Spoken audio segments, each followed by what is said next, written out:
Hindi pwede si kaliwa kasi may trabaho si kaliwa eh. Pag sabay-sabay na yan sila ngayon mamaya ng daliri, pagka hinahalo nyo, may iwan kayo. Kasi hindi susunod ang computer ng tama eh. Okay? Kasi hindi ginagawa ng tamang trabaho, no? So, siya lang pwedeng gumalaw ng cursor, ang kanan. Pangalawa, siya lang din ang pwede mag-drag. Ano ibig sabihin ng drag? Ha? Maglipat-lipat or mag-move, no? Or magkaladkad kung sa Tagalog, di ba? So for example, tinawag ka ng boss mo, halika, gawa tayo ng PowerPoint, no? Kasi may meeting ako mamaya. So sabihin ng boss mo, lagyan mo ko ng laptop dyan, lagyan mo ng kamay. Tapos lagyan mo rin ng T, kaya kunyari nag-T. Tapos sabihin niya, ay, ilipat mo nga yung teacup dito sa kanan. So, ang gagawin mo niyan, bring your cursor sa teacup, left click hold. Ang left ang magto-hold ng teacup. Pero ang kanan ang magda-drag. Okay, so lilipat ngayon yung teacup mo sa kanan, no? So, ganun ang tinatawag na drag. Siya lang ang pwede mag-drag. Hindi mo pwedeng gamitin yung kaliwa kasi ang kaliwa may trabaho na siyang kanya. Okay, huwag natin halu-haluin. Pangatlo, siya yung taga-open. Kanan lang ang mag-open ng menu. Meaning, right-click. Ginagamit mo lang ang right-click para mag-open ng menu. Ano bang menu? Listahan ng pagkain sa restaurant. Di ba? Okay. Sa computer, ang menu ay listahan ng command.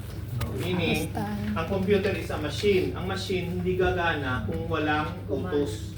So, paano mo nalaman kung ano yung mga utos? Okay? So, mag-test tayo. Okay, tingnan natin kung naalala natin yung lesson so far. Bring your cursor to the center of the desktop. Okay.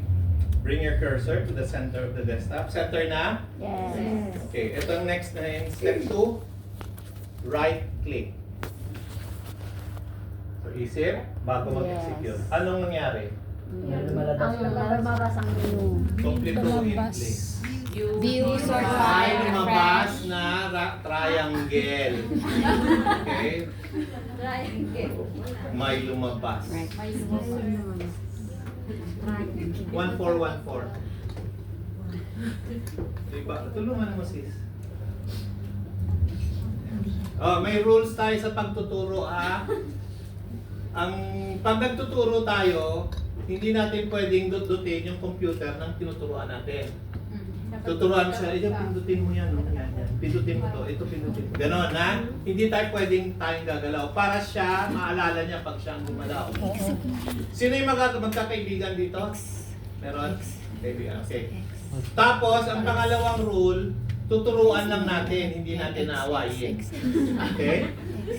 Lalo may mga magkakaibigan, may mga sabunot-sabunot pa yan, may mga sampal-sampal pa yan, may mga batok-batok. Huwag ganun. Turuan lang natin, wag aawayin. Okay? Okay na? Yes. 1414 na siya.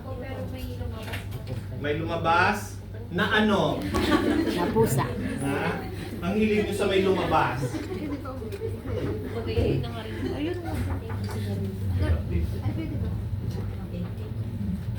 Not your fault. 1 week, nandun na sila. Hindi ka makakatok ha. Halatang hindi mag-almusal ka. Ha? Oh. Buksan mo na yung pinto, kita naman yung TV dyan. Kung nakaupo ka, direct tayo sa TV. Okay. So ang tawag dyan sa nakita nyong rectangle ay window.